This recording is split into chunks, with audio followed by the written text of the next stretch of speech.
چلے اسی تنخواہ میں سے جب بندہ بڑے بیٹے کی شادی کر کے بہو بیاہ کے لے آئے تو پھر بھی کام چلتا ہے، اور جب اس بیٹے کو اللہ بچے عطا کر دے تو اسی گھر میں، اسی آنگن میں، اسی چھت کے نیچے کام چلتا ہے۔ تو پھر تو مان جانا کہ چلانے والا تو نہیں، چلانے والا کوئی اور ہے۔ پھر تو مان جا کہ چلانے والا کوئی، تو اس وقت جب تنخواہ تیری لگی تھی تو کہتا تھا ابا ابھی میری شادی نہ کر، میں بیوی کو کیسے کھلاؤں گا؟ تو وہی شخص ہے جس کی چھت کے نیچے پھر 1.5 درجن پوتے بھی پل رہے ہیں اور گزارا ان کا بھی ہو رہا ہے۔ تو رزق کا ذمہ کس کا ہے؟ اللہ کا ذمہ۔ اب ہمیں پتہ ہے پہلی بات تو پریشانی اس لیے اتار دینی چاہیے کہ ذمہ ہمارا ہے ہی نہیں۔ اب دوسری بات یہ کہ ذمہ داری کس کی ہے؟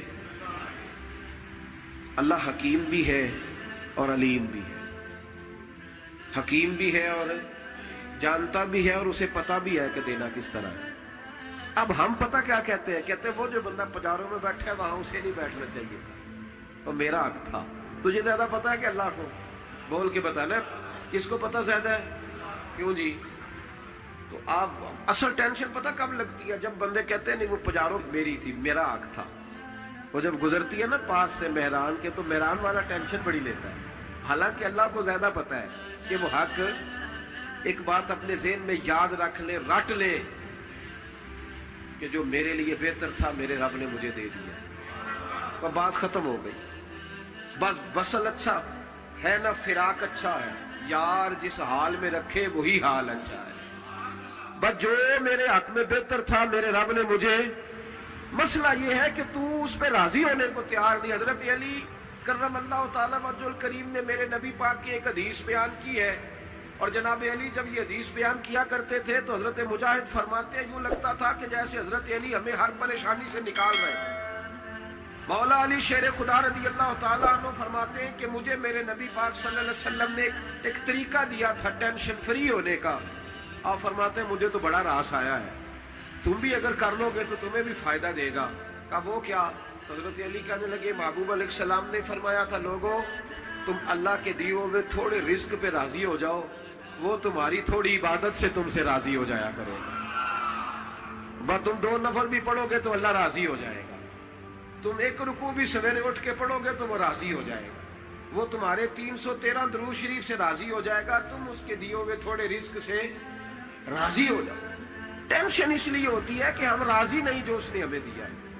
وہ حل میں مزید کی جو دوڑ ہے نا، حل میں مزید کی، بے قدرہ کچھ قدر نہ جاتی، کیتی خوب تسلی ہو، دنیا دار پجاری زردے، کتیاں دے گل ٹلی ہو، بک بک روشن اکھیاں تکیو ویک حویلی کلی ہو، تے کوچ نصیر اساں جد کیتی پہ جانی تھر تھلی ہو۔ تو یاد رکھیں یہ جو ہے نا مصیبت کے مال آ کیوں نہیں رہا، وہ سامنے والا پلاٹ میرے گھر کے سامنے ہے گھر کے سامنے، پر رجسٹری میرے نام کیوں نہیں؟ یہ مصیبت سانس نہیں لینے دیتی۔ موٹر سائیکل کھڑی کرتا ہے نا جب آ کے دکان سے روٹی کھانے آتا ہے، دفتر سے گھر آتا ہے، کاروبار سے آتا ہے، تو جہاں موٹر سائیکل کھڑی کرتا ہے وہ ٹینشن بڑی ہے کہ کبھی میری ہو جائے نا یہ والی جگہ تو میں یہاں بھی بورڈ لگاؤں اپنے نام۔ اس نے مالی پریشانی پیدا کی۔ تو جس حال میں ہے، کیونکہ تو نے اپنا یہ حال خود نہیں بنایا، جس نے بنایا ہے وہ بڑا بہتر جانتا تھا کہ تو اسی حال میں اسے اچھا لگتا ہے۔ تو اسے اسی حال میں، ایک بزرگ تھے تو ان کی طبیعت بڑی علیل ہو گئی، بیمار ہو گئے، تو اللہ نے آزمائش دی تو کیڑے پڑ گئے وجود میں۔ ایک کیڑا یہاں سے کھا رہا تھا، اللہ والے بڑے راضی رہتے ہیں اس کی رضا پہ، تو کیڑا یہاں کھا رہا تھا تو نیچے گر گیا، تو بابا جی نے اٹھا کے پھر وہاں رکھ لیا۔ کہنے لگے جب اس نے تیری ڈیوٹی مجھے کھانے کی لگائی ہے تو میں اس بات پہ راضی ہوں، تو نیچے کیوں گرتا ہے؟ بٹ ٹھیک ہے کھا، جب اس نے تجھے ڈیوٹی جو تیری لگائی۔ سالبہ بن عبد الرحمان ایک صحابی تھے، سالبہ غالباً نبی پاک صلی اللہ علیہ وسلم کی خدمت میں آئے، کہنے لگے یا رسول اللہ صلی اللہ علیہ وسلم غربت بڑی ہے، میرے لیے دعا کریں اللہ زیادہ مال دے۔ تو محبوب صلی اللہ علیہ وسلم نے فرمایا تو جس حال میں اچھا ہے وہ تیرے لیے بہتر ہے، جس میں تو ہے وہی حال تیرے لیے مشکل ہے نا یہ جواب سننا۔ کہتے پیر صاحب فلاں جگہ سے تویز آیا، وہاں تو وارے نے آرے ہو گئے، تو آپ کے ہاں؟ تو میں کہتا ہوں یہ تویز دینے والا اگر تویز دے کے امیر بناتا ہے تو پہلے خود کیوں نہیں بنتا؟ یہ خود تو 150 کا تویز بیچ رہا ہے، اپنی بیچارے کی حالت یہ ہے. اگر اتنا ہی تویز اس کا چلتا ہوتا تو پہلے 5 ٹیوب پجارو اس کے دروازے پہ کھڑی ہو. عجیب چکر ہے اور عجیب جگہ لوگ الجھ گئے، سمجھتے ہی نہیں بات کو. یا رسول اللہ صلی اللہ علیہ وسلم دعا کر دے تو محبوب نے کیا فرمایا؟ فرمایا تو جس حال میں ہے نا وہ حال تیرے لیے بہتر ہے، اسی میں رہ. کہ نہیں حضور دعا کرے. فرمایا سال بعد تو باز آ جا. حضور دعا کرے. فرمایا تو باز آ جا. 2-3 دفعہ کا ضد کی. محبوب نے فرمایا جا پھر اللہ تجھے زیادہ پیسے دے گا. چند بکریاں خریدی، اتنی برکت ہوئی کہ بکریوں کے ریوڑ بن گئے. پھر کچھ بکریاں بیچ کے گائے خرید لی، ان کے بھی ریوڑ ہو گئے. پھر کچھ اونٹ اونٹنیاں لے لی، ریوڑ ہی ریوڑ. پہلے 5 وقت مسجد میں آتے تھے، اب فجر اور عشاء رہ گئی. پھر مال زیادہ ہوا تو مدینے شہر میں کوئی جگہ ہی نہیں، مدینے سے باہر حویلی خریدی، پھر جمعہ ہی رہ گیا. جمعے کے جمعے آتے زکوٰۃ کا حکم آیا. میرے نبی کریم علیہ السلام نے حضرت ابو ہریرہ کو بھیجا. فرمایا جا اسے کہہ تیری زکوٰۃ بنتی ہے 2.5%. 10 کروڑ روپیہ ہو تو کتنی زکوٰۃ بنتی؟ بھئی 1 کروڑ کی 2.5 لاکھ ہوئی نا، تو 10 کروڑ کی کتنی ہوئی؟ تو بڑی مصیبت ہے جب بینک سے میسج آتا ہے نا کہ 25 لاکھ نکل گیا تیرے اکاؤنٹ سے. بہت بڑی مصیبت، بڑی ٹینشن ہوتی. ایک صاحب میرے پاس آئے، ان کی زمین اچانک مہنگی ہو گئی. اچانک پہلے کچھ 15-16 لاکھ کی ایکڑ زمین تھی، پھر وہ کروڑ کی ہو گئی. تو میرے پاس آئے، کہنے لگے وہ 10 کروڑ روپے بنتے ہیں تو زکوٰۃ. تو میں نے کہا آپ نے کیا کیا؟ زری زمین پہ عشر آتا ہے، اس پہ زکوٰۃ نہیں آتی، تو آپ نے کیا کیا؟ کہنے لگے وہ کچھ سوسائٹی کے رول کے مطابق میں نے فائلیں وغیرہ لے لی ہیں، اب میں نا کبھی موقع آئے گا تو ان کو بیچوں گا. تو میں نے کہا اب تو آپ کا یہ مال ہو گیا بزنس کا، تو اب تو اس پہ زکوٰۃ آئے گی. 10 کروڑ پہ جب 25 لاکھ سنا تو کہنے لگے فوراً دینی پڑتی ہے کہ تھوڑی تھوڑی سے بھی کام چل جاتا ہے. تو میں ان کا چہرہ دیکھنے لگا. میں نے کہا نہیں وہ تو آپ کو پتا ہے. ویسے حضرت عمر فرمایا کرتے تھے بانٹ کے نہ دو، کوشش کرو کسی ایک کو ہی دو، چلو کسی کا تو کچھ بن جائے. تو ایک کو ہی دینی چاہیے. کہنے لگے تو مطلب یہ ایسا ہی حکم ہے؟ میں نے کہا آپ کسی اور سے تحقیق کر لیں. اب یہ بھائی لیتے وقت نہیں تجھے ٹینشن ہوئی کہ 15 لاکھ کا کروڑ ہو گیا تو اس وقت ہی تو نے کہا کہ یا اللہ. تو یہ کیسی سوچ ہے مسلمان؟ کس طرح کا اس کا؟ ہمارے ہاں جب کسی آدمی پہ حالات خراب ہوتے ہیں نا تو سب سے پہلے وہ اس طرح کرتا ہے کہ جو میں کہیں اللہ کے رستے میں دیتا ہوں پہلے اسے بند کروں. جس رستے تجھے آ رہا تھا پہلے تو نے وہ رستہ بلاک کیا. حضرت اسماء بنت ابی بکر صدیق کہتی ہیں میں حضور کو مسجد کے لیے، ادارے کے لیے، صحابہ صفا کے لیے کچھ دے رہی تھی تو میں نے گننا شروع کیا تو حضور مسکرانے لگے. حضور مسکراتے کیوں ہیں؟ تو فرمانے لگی، محبوب فرمانے لگے اسماء اللہ کے رستے میں گن گن کے نہ دیا کر، ورنہ وہ بھی تجھے گن گن کے دے گا. تو اس کے رستے میں بے حساب دے، وہ بھی تجھے بے حساب ہی عطا فرمائے. لیکن پہلے یہ والا پہلے دروازہ بند کرو، یہاں سے پیسے ختم ہو رہے ہیں. تو اس طرح کرنا بھائی. اس دفعہ سوٹ ذرا گرمیوں والے نہ خرید، لیکن جو تو اللہ کے رستے میں دے رہا ہے اسے دیتا رہے. لیکن ہم اپنا نقصان کرتے ہیں، زیادتی کرتے ہیں اپنے ساتھ. میں نے آپ کو پہلے بھی بتایا تھا پیار کی بولی ہے، پھر بولتا ہوں.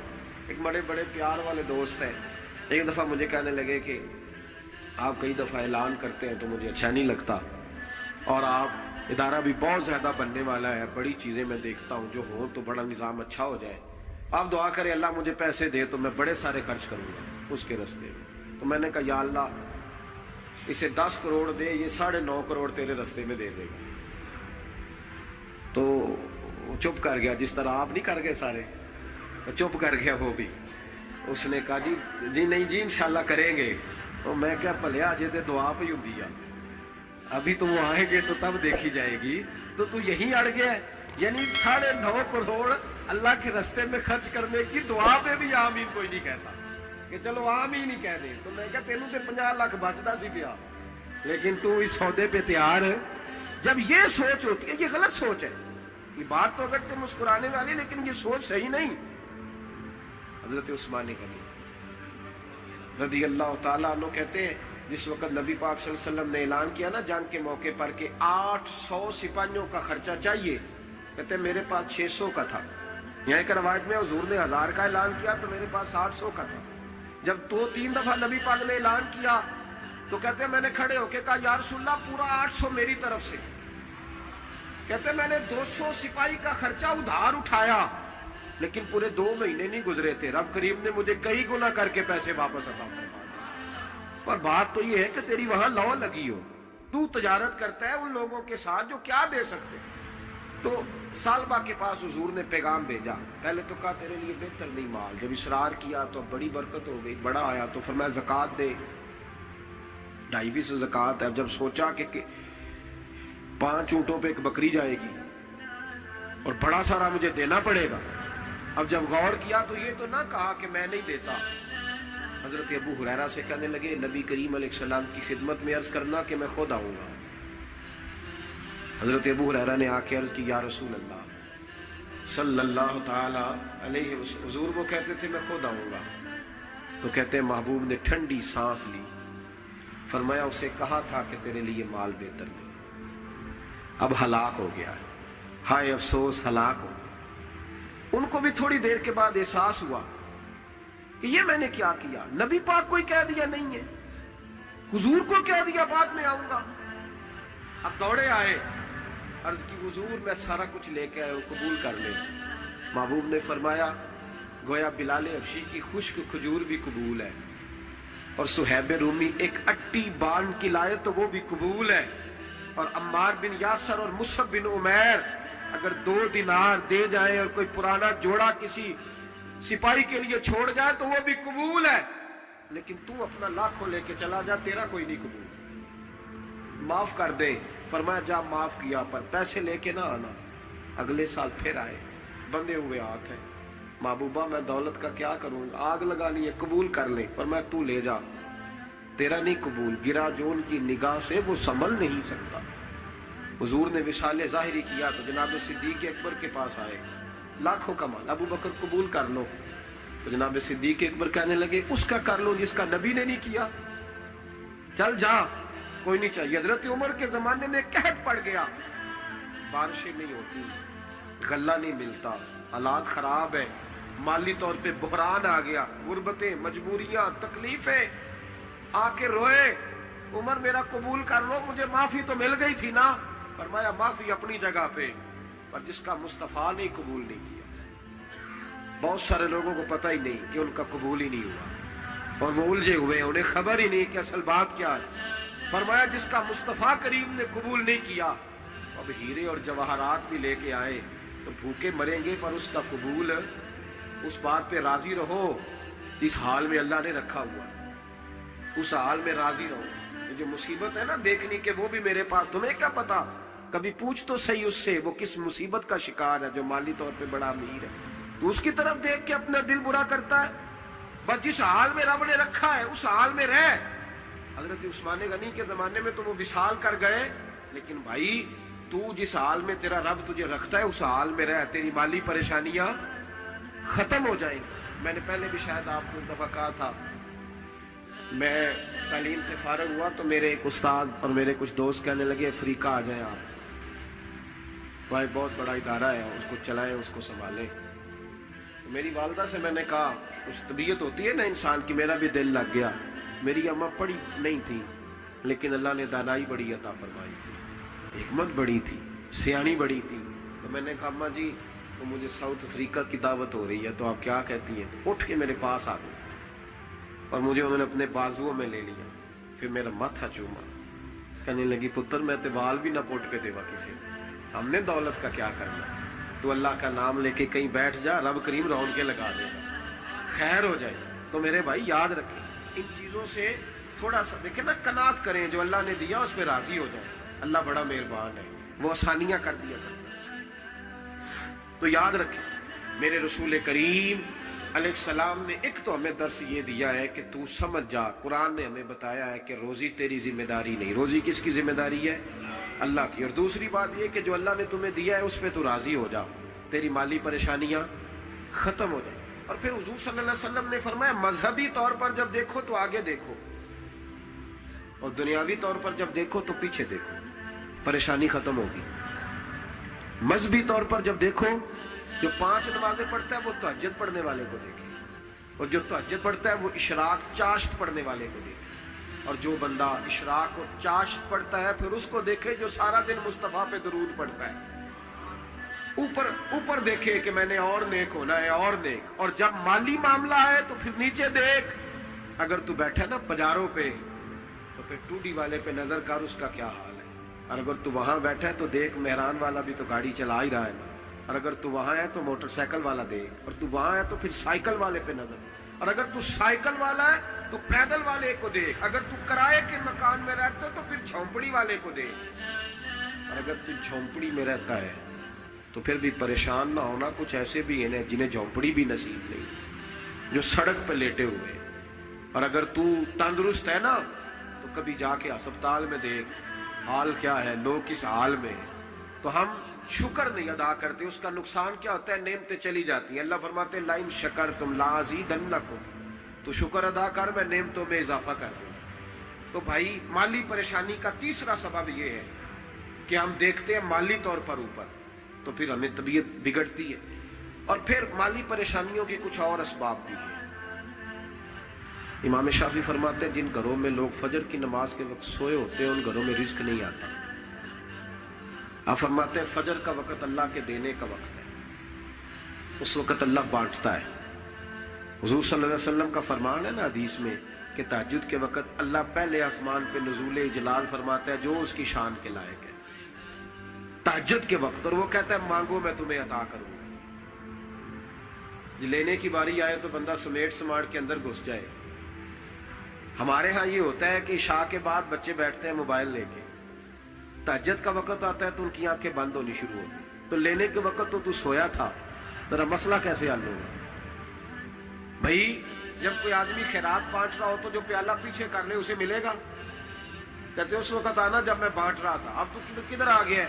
مثال دے رہا ہوں. تو فجر کا وقت مانگنے کا ہے, تو ساری رات تو گزر گئی گیمیں کھیلتے ٹی وی دیکھتے, اور جو لینے کا وقت تھا تو سو گیا, تو کیسے آئے گا تیرے پاس.